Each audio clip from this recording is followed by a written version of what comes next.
Lemon. Bonjour, salamat pagi. Good afternoon. Short video lang tayo ngayon guys. Tinatanong ko sila kung bakit sila lahat ay kalbo. Meron mong buhok, kapiraso lang. Ganun talaga ang mga buhok nila. Kaya pag nakikita nila may buhok ako, buhok ko Julie daw.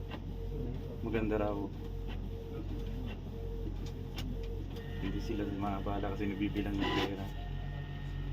Ito muna yung short video clip ko ngayon guys. Kasama ko si Sepe, yung supervisor ng mga local workers. Tsaka si Michelle, isa sa mga driver ng hindi siya logging, mga tabla, lumber. So guys, bakit nga ba kalbo sila? Hindi ko rin alam. Yan muna guys for today's video.